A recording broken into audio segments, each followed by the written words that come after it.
कक्षा 8 की हिंदी कक्षा में आप सभी का स्वागत है। आज हम पढ़ेंगे मुग्धा का पाठ दोहा एकादश। इसका हमने आज अभ्यास कार्य करना है क्योंकि पाठ को हमने पिछली कक्षा में पढ़ा था, जिसके दोहों के अर्थ मैंने आपको समझाए थे। तो हम आज इसका अभ्यास कार्य करते हैं। तो देखिए, अभ्यास कार्य में पहले आपका प्रश्न है, अपनी अपनी पुस्तकों में जरूर देखेंगे। सोचो और बताओ, पहला प्रश्न है। अब इसमें कबीरदास के अनुसार पाप क्या है? तो कबीरदास के अनुसार पाप है झूठ बोलना। तो कबीरदास जी ने किसको पाप कहा है? झूठ बोलने को पाप बताया है। इसके बाद है, कौन सी बोली अनमोल बताई गई है? कौन सी बोली अनमोल बताई है? जो बोली सोच समझकर बोली जाए वह बोली अनमोल होती है। इसके बाद, हमारे स्वभाव को कौन निर्मल बना देता है? तो इसका उत्तर होगा, हमारे स्वभाव को निंदक निर्मल बना देता है। जो हमारी बुराई करता है, जो हमारी कमियां निकालता है, वह हमारे स्वभाव को निर्मल बना देता है। इसके बाद है, सच्चा साधु कौन होता है? सच्चा साधु कौन होता है? जिसका मन पवित्र होता है, जिसके हृदय में ईश्वर निवास करते हैं, जिसका मन पवित्र हो, वह ही सच्चा साधु होता है। इसके बाद है, तिनके की भी निंदा क्यों नहीं करनी चाहिए? तिनके की भी निंदा इसलिए नहीं करनी चाहिए कि यदि वह तिनका हवा में उड़कर आंख में गिर जाए तो बहुत कष्ट देता है। इसीलिए कभी हमें छोटी से छोटी चीज की भी निंदा यानी कि बुराई नहीं करनी चाहिए, क्योंकि वो भी हमारे लिए कष्टकारक हो सकता है। इसके बाद है आपका निम्नलिखित प्रश्नों के उत्तर दो। इसमें आपका पहला प्रश्न है कि सबसे बड़ी तपस्या क्या है?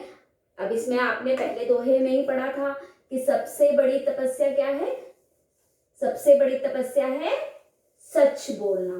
जो सच बोलता है, इसका मतलब है वह बहुत बड़ी तपस्या कर रहा है। तो पहला इसका आंसर क्या हो गया? सबसे बड़ी तपस्या है सच बोलना,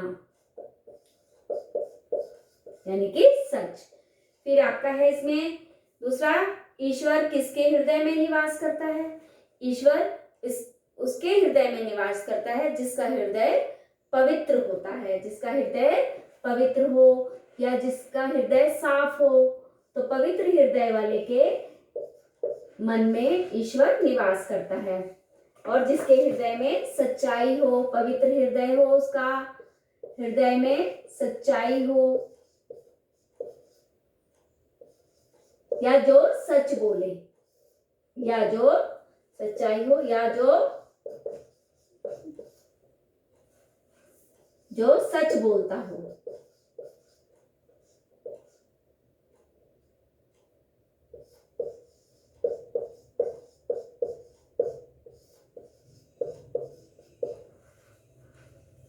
इसके बाद है, कबीर निंदक के पास रहने की सलाह क्यों देते हैं? कबीर निंदक के पास रहने की सलाह इसलिए देते हैं कि जो निंदक होता है आपकी कमियों को निकाल देता है और आप अपने हृदय को स्वच्छ बना लेते हैं, अपनी कमियों को दूर कर लेते हैं। क्योंकि निंदक के पास रहने से क्या होता है, हमारी कमियां दूर हो जाती हैं, हम अपने अवगुणों को अपने में से निकाल देते हैं। तो निंदक क्या करता है? हमारे अवगुणों को हमारे में से हटाता है, अवगुणों को दूर करता है।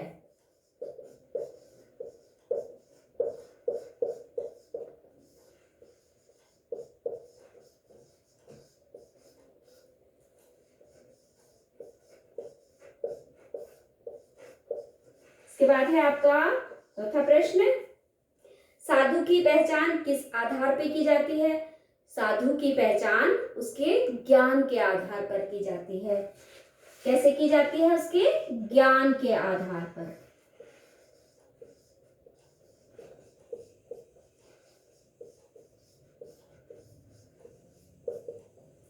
इसके बाद 100 बार टूटने पर भी कौन जुड़ जाते हैं? तो 100 बार टूटने पर भी साधु, सोना, मतलब सज्जन पुरुष।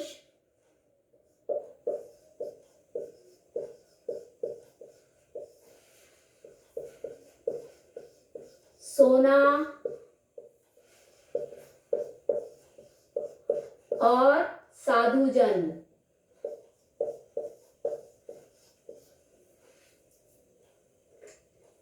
साधुजन जुड़ जाते हैं मतलब हमारे को समझने लगते हैं, मान जाते हैं, हमारी बातों को समझ के हमसे दूर नहीं जाते, हमारे करीब ही रहते हैं। तो इसका मतलब क्या हुआ? सज्जन पुरुष, सोना और साधु जन। तो ये थे आपके प्रश्नोत्तर। इसके बाद है सही उत्तर पर निशान लगाना है। तो इनको मैं पढ़ रही हूँ, आप अपनी पुस्तक में देखेंगे और निशान लगाते जाएंगे। तो पहला है, हमें सोच समझकर या बिना सोचे बोलना चाहिए। तो सही बात क्या है? हमें सोच समझकर बोलना चाहिए। दूसरे में देखिए, किसी भी कार्य को आज फिर है कल पर नहीं छोड़ना चाहिए। तो किसी भी कार्य को कल पर नहीं छोड़ना चाहिए, कल इसमें सही होगा। अब तीसरा वाला देखिए, हमें दूसरों की भलाई और बुराई। अब इसमें से क्या सही है?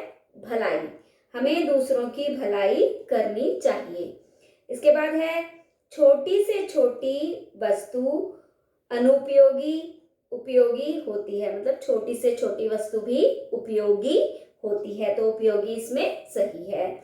इसके बाद, किसी भी चीज की अति बुरी अच्छी होती है। तो किसी भी चीज की किसी भी चीज की अधिकता वो बुरी होती है। अब देखिए, फिल इन द ब्लैंक्स को भरेंगे। रिक्त स्थानों की पूर्ति कीजिए। झूठ बोलने से बड़ा कोई पाप नहीं है। सबसे पहले हमें अपने दोषों को, अपनी बुराइयों को देखना चाहिए। किसी भी कार्य को कल पर नहीं छोड़ना चाहिए। तो इसमें कल भरेंगे। बार बार रूठने पर भी साधुजन, सोना या आप देखिए सज्जन पुरुष को मना लेना चाहिए। ईश्वर हमें इतना दीजिए जिससे हमारे कुटुंब का भरण पोषण हो जाए। यहाँ कुटुंब या परिवार में से कुछ भी आप लिख सकते हैं। अब दिए गए शब्दों से वाक्य बनाइए। तो दिए गए शब्दों से वाक्य आप बना सकते हैं। आप पढ़ेंगे तो आपको खुद भी आएगा, लेकिन मैं भी आपको भी समझा रही हूँ, तो एक बार ध्यान से सुन लेंगे। अमोल, अमोल का मतलब होता है अनमोल। तो अमोल का कुछ भी आप एक वाक्य बनाएंगे कि वह मेरे लिए अमोल है, या मैं अपने माता पिता को अमोल समझता हूँ, या मेरे पास एक अमोल पुस्तक है। तो इस तरीके से आप एक कोई अच्छा सा वाक्य बनाएंगे। झूठ, हमें कभी झूठ नहीं बोलना चाहिए, इसको तो आसान है। इसके बाद देखिए स्वभाव, हमें अपना स्वभाव निर्मल रखना चाहिए, या निर्मल स्वभाव वाला हमें सबको पसंद आता है। निर्मल स्वभाव वाला सबका भला करता है। कोई भी एक अच्छा सा वाक्य इसमें बनाएंगे। इसके बाद है आंगन। आंगन मतलब क्या होता है? घर के बाहर की जगह जिसमें हम खेलते हैं। तो हमारे घर में एक बड़ा सा आंगन है, हम आंगन में खेलते हैं। आंगन में एक आम का पेड़ है। इस तरीके से एक आंगन का कोई अच्छा वाक्य बना लेंगे। निंदा, निंदा मतलब होता है बुराई। हमें कभी किसी की निंदा नहीं करनी चाहिए, वह सबकी निंदा करता रहता है। तो कोई भी एक अच्छा वाक्य आप निंदा का बना लेंगे। इसके बाद आगे देखिए, भाषा कौशल। इसमें निम्नलिखित शब्दों के तत्सम रूप लिखिए। तत्सम रूप मतलब होता है, तत्सम रूप मतलब कि जो संस्कृत के शब्द हैं। सांच का सत्य, सांच का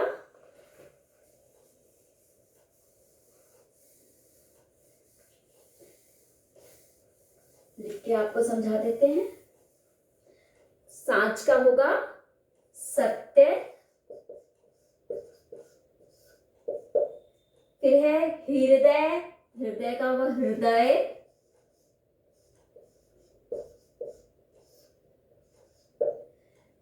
मुंह का होगा मुख,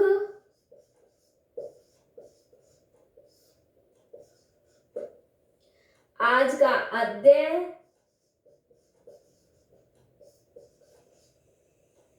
कुटुंब, कुटुंब का कुटुंब, कुटुंब लिखा है ना, कुटुंब,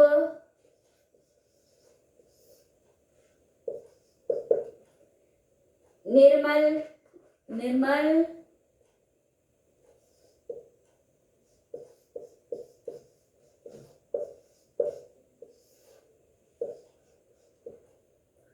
सोना का स्वर्ण,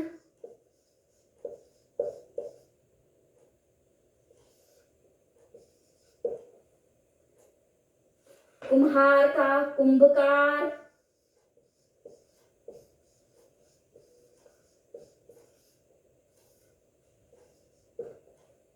आंख का नेत्र या चक्षु,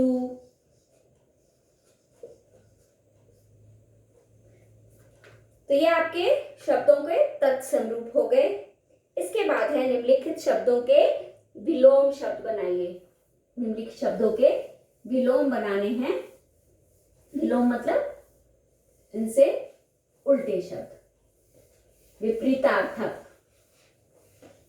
विपरीत अर्थ देने वाले विलोम शब्द कहलाते हैं। ठीक है। पाप का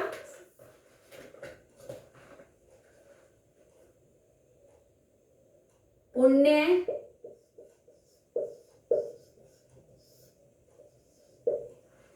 झूठ सच, अति, अति करना तो इसमें होगा अल्प, अल्प मतलब थोड़ा, धूप छाया, सज्जन दुर्जन।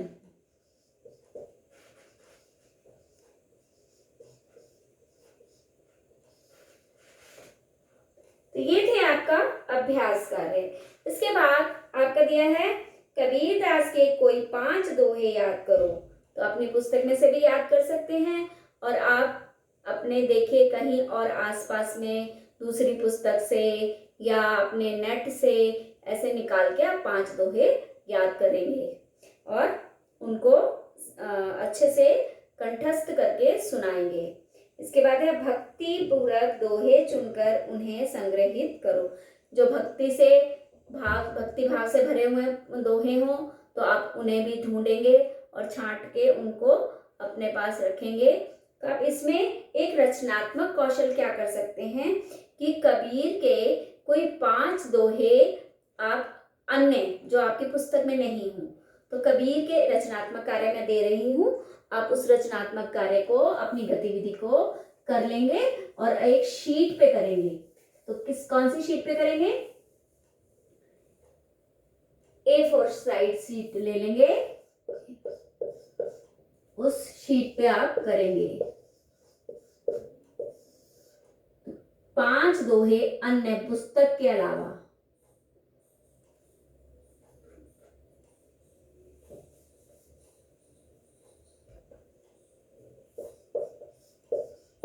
पुस्तक के अलावा कबीर जी के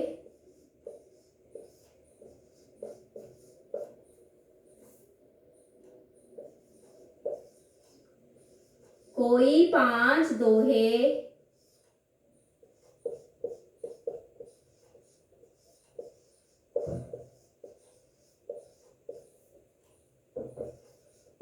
याद करके स्पष्ट शब्दों में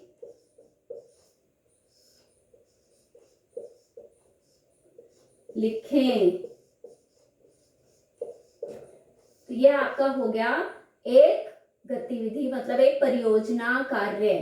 यह आपका एक परियोजना कार्य है जो इस पाठ से जुड़ा हुआ है कि कबीर जी के अपनी पुस्तक के अलावा कोई भी 5 दोहे याद करने हैं, उन्हें अच्छे अच्छे शब्दों में, अच्छी अच्छी राइटिंग में आपको लिखकर उस शीट को तैयार करना है। और जब मैं आपसे शीट मंगाऊंगी तो आपको अपनी अपनी जो टीचर है उसको वो शीट अपने उसकी इमेज भेज देना, ताकि आपकी वो चेक करके आपको मार्क्स दे सके। इसी तरह से पहले होमवर्क आपसे मंगाया जाएगा जो हॉलीडेज में दिया था, फिर ये शीट भी मंगाई जाएगी और आप अपनी ये जो शीट है इसे अपने पास संभाल के रख लेंगे।